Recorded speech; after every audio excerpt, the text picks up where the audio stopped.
Ya, media Vietnam mengatakan timnas Indonesia jadi tim yang paling terinternasionalisasi.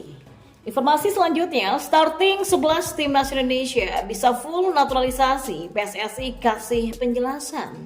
Dan yang terakhir, pemain Chelsea menjadi target naturalisasi timnas Indonesia oleh Sinteyong dan PSSI. Simak selengkapnya hanya di sini di Kamus Bola untuk Anda bersama saya.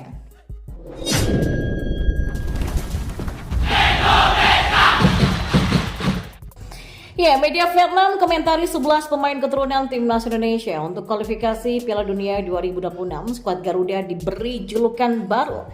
Sebanyak 11 pemain keturunan termasuk naturalisasi dipanggil Sinteyong memperkuat timnas Indonesia untuk kualifikasi Piala Dunia 2026. Tepatnya untuk menghadapi Vietnam pada 21 dan 26 Maret dari total 28 nama yang dipanggil memperkuat timnas Indonesia. Dua pertandingan ini penting bagi timnas Indonesia yang masih duduk di dasar klasemen grup F kualifikasi Piala Dunia 2026. Ya, skuad Garuda baru mengoleksi 1 poin dari 2 pertandingan yang sudah dijalani melawan Irak dengan kalah 1-5 dan Filipina imbang 1-1. Tak pelak, kemenangan menjadi harga mati bagi tim besutan Sinteyong tak hanya saat menjamu Vietnam di SUGBK tapi juga saat bertandang ke Hanoi nanti. Nah, komposisi skuad timnas Indonesia menjadi sorotan publik Vietnam lewat salah satu media lokalnya. Pemain keturunan banyak mendapatkan perhatian. Teranyar, Sinteyong memanggil 11 pemain keturunan dan naturalisasi yang dipersiapkan melawan Vietnam untuk kualifikasi Piala Dunia 2026.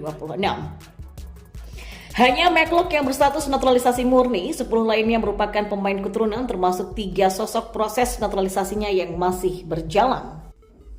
3 pemain tersebut adalah Ragnar Oratmangun, Tom Hei, dan juga Nathan Choaon. Kemudian ada juga pemain keturunan yang baru bergabung dengan timnas Indonesia, Jay Itzes yang bermain untuk Venezia di Liga Italia Serie B. Selebihnya adalah pemain yang sudah dimainkan Sinteyong di Piala Asia kemarin. Bertambahnya pemain keturunan ini di tubuh skuad Garuda tentu menjadi sorotan publik Vietnam. Media lokal sempat bahkan sampai memberikan julukan timnas Indonesia sebagai tim yang paling terinternasionalisasi saat ini. Julukan itu tidak hanya karena para pemain keturunan yang dipanggil, tapi juga mereka yang berkarir abroad di luar Indonesia. Kebanyakan pemain keturunan memang berkarir di luar Indonesia dan kebanyakan di Eropa seperti Belanda, Belgia, Italia, sampai Inggris. Termasuk Asnawi Wangko Alam di Thailand, Jordi Amat di Malaysia, dan Pratama Arhan di Korea Selatan, dan Marcelino Ferdinand di Belgia. Jika di total, maka akan ada 13 pemain timnas Indonesia yang dipanggil saat ini berkarir abroad di luar negeri. Tim Indonesia baru saja mengumumkan daftar awal 28 pemain. Bersiap menghadapi pertandingan melawan tim Vietnam pada 21 Maret dan 26 Maret. Dalam daftar ini ada 11 pemain naturalisasi. Ya, sebanyak 28 pemain Indonesia ini juga terdapat 13 pemain yang berkarir di luar negeri, termasuk 10 pemain yang bermain untuk klub di Eropa. Indonesia bisa dikatakan menjadi tim yang paling terinternasionalisasi sekarang ini, dan skuad Garuda diperkirakan akan mulai mengumpulkan pasukan mulai 17 Maret, dan pada 21 Maret mereka menjamu tim Vietnam di Stadion Gelora Bung Karno di Jakarta, Indonesia, kata media Vietnam tersebut. Dan informasi selanjutnya, Wakil Ketua Umum PSSI Zainuddin Amali menegaskan tujuan menaturalisasi pemain bukan untuk menyingkirkan pemain lokal di timnas Indonesia. Maka dengan kedatangan pemain-pemain berdarah Belanda itu, starting 11 timnas Indonesia bisa saja dipenuhi oleh para pemain naturalisasi saat melawan Vietnam pada lanjutan grup F kualifikasi Piala Dunia 2026 zona Asia untuk putaran kedua 21 Maret nanti. Terkait hal ini, menurut Zainuddin Amali, dengan tambahan pemain naturalisasi, selain akan membuat timnas Indonesia punya kualitas pemain yang sama baiknya, juga bisa memotivasi para pemain lokal untuk semakin bekerja keras meningkatkan kemampuan guna menembus skuad utama timnas. Ya kan, dengan mereka masuk ke dalam timnas, pemain-pemain lokal kita ini akan terpacu untuk bersaing karena di satu posisi calonnya banyak. Ini sekarang ada yang posisi sayap kiri Ragnar, pasti yang sayap kiri yang ada sekarang ini pasti termotivasi untuk jangan sampai tidak dimainkan. Sebab untuk pemain sepak bola kalau dicadangkan duduk di bench itu nggak enak, kata Zainuddin Amali. Maka dengan kualitas pemain yang sama baiknya ini, kata Amali, pelatih timnas juga akan semakin mudah memilih pemain pada turnamen-turnamen bergengsi, baik yang ada dalam kalender ataupun di luar kalender FIFA. Maka itulah kenapa di setiap posisi itu kan kita butuh beberapa orang, sehingga kalau ada yang cedera atau kalau klubnya tidak mengizinkan, sudah ada yang mengisi. Sementara kan dalam roadmap PSSI yang sudah dipresentasikan oleh Pak Erick Thohir di hadapan FIFA, ini minimal kita sekarang butuh 154 pemain di tingkatan, dan jumlah itu masih jauh. Belum lagi ada kendala mereka tidak diizinkan klub mereka untuk bermain. Karena kan dalam ketentuan boleh diizinkan klub kalau agenda FIFA Matchday, kata Amali. Ya, politisi Partai Golkar itu juga menjelaskan bahwa program naturalisasi yang menurutnya sebagai program jangka pendek telah memberikan dampak yang baik untuk Indonesia, terkhusus dalam hal ranking FIFA yang kini sudah berada di peringkat ke-142. Sebelumnya tim Garuda sempat terbenam di posisi 157 dunia.